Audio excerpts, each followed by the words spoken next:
then a Catholic priest, and finally a chaplain at the St. Cloud Hospital. Father currently resides with his dog Cash in Henning, Minnesota. Father is special to so many of us here for the many ways he shares his times and talents. His story of how he came to be with us tonight is most definitely a story of how God will make things possible when they seem impossible. Father Albert Holmes.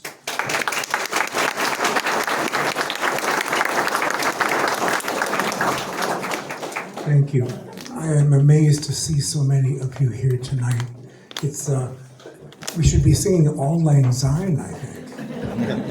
It's many of you I've seen in my parishes and other places, and I'm delighted to see you guys again. You're wonderful people.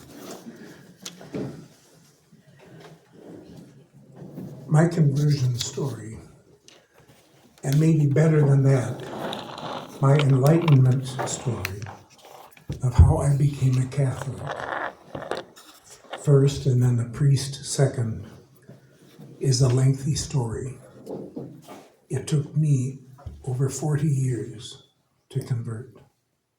40 long years.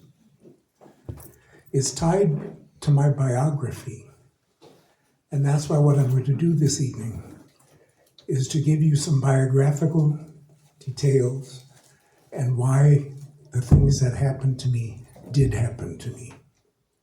Because God was behind this every moment of my life. I wasn't so much pushed from one experience of being a Lutheran and later a Lutheran seminarian and a Lutheran pastor. I wasn't so much as pushed as I was pulled by an unseen hand that kind of pulled me through a lot of the experiences I'm going to mention to you tonight. So if you can bear with me, I'll give you some of those details in just a moment.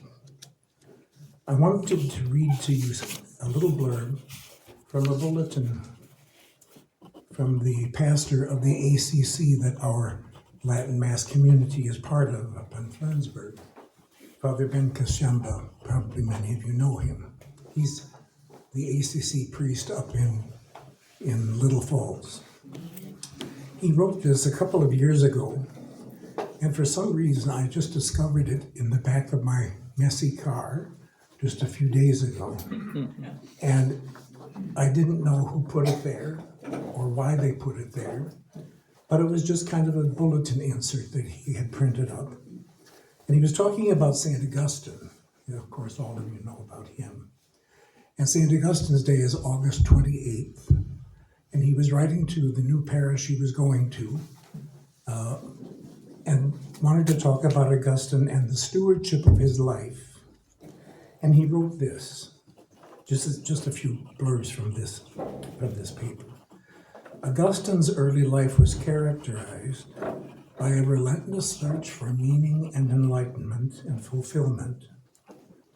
He found himself entangled in worldliness and philosophies that left him spiritually unfulfilled.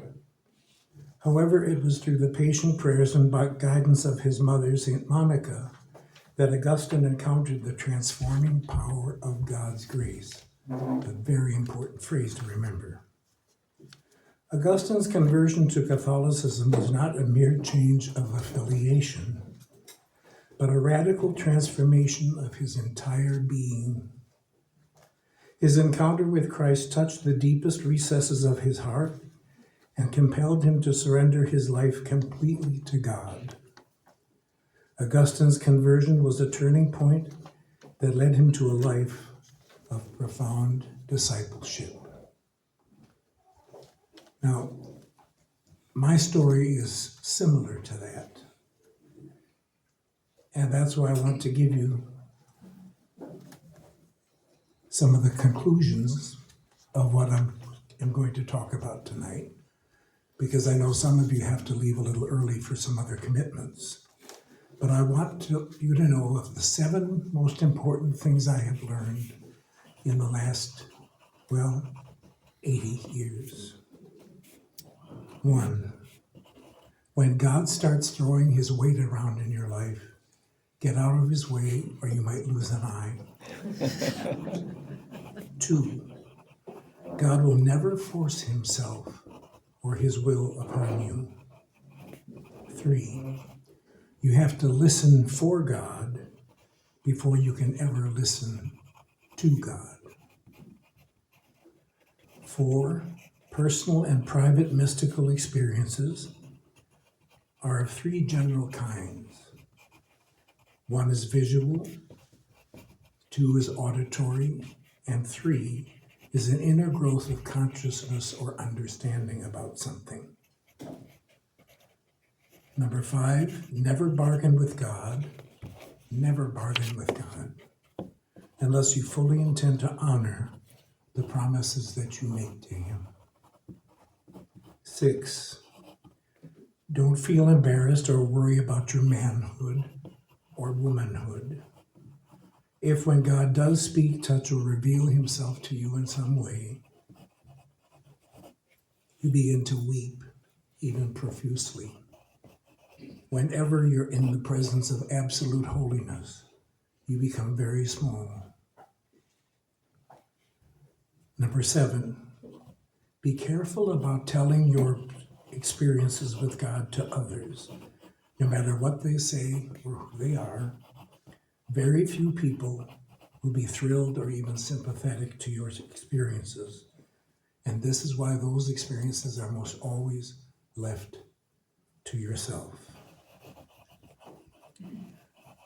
My twin sister, Georgiana, and I were born the last of 4 children, 2 older sisters, Sharon and Carol, 5 and 4 years older than ourselves. We were quite poor through our childhood. We 4 were never even baptized. My father was a railroad switchman. I hate to admit this, but he was also a serious alcoholic. He considered himself to be a big shot. He was a very angry man, and no one knew really why. He was humorless. He was temperamental. Dad had one brother, Ralph, who was a retired railroad engineer, from whom he was estranged for most of his life. They were estranged for reasons we children were never told. My paternal grandfather, Albert, of English descent, and of course after whom I was named, was also a railroad engineer. So all the men in the family from the old country to when they first came here were railroad men. Grandpa died at 57 when I was just 3 years of age. I remember him well because I adored that man. He and my grandmother Anna lived close enough to us in the near north side neighborhood of Minneapolis. My paternal grandmother Anna was from the old country, Sweden. And she had 2 brothers and 2 sisters, all 4 of whom had moved out to California many years before I and my sister were even born. We saw them only twice in my life for barely an hour each time. After grandfather died in 1947, grandmother came to live with us. And she lived with us until I was 12, so from 3 to 12. She was the only religious person in the family. She was a Congregationalist. I didn't know what in the world that was. Since my twin sister was sickly as an infant, and even through childhood, my mother was usually preoccupied with her, taking care of her needs and all. She was less available to me. So Grandma would help by looking after me. And that meant that Grandma and I were very close all of her long life. She died at 100 in 1988. My mother, Eleanor, was an only child, born in California of a Welsh father and Scottish mother, both of whom were immigrants. Her parents were divorced before my mother was even born. Her mother's father was very strict. He apparently had been a Presbyterian minister in Scotland. My mother's mother, was a severe disciplinarian, and so she ran away from home at age 16 during the Depression. She was never to see or speak to her mother again. So my maternal grandmother died before I was born. Mother met her father only once. He slammed the door in her face after telling her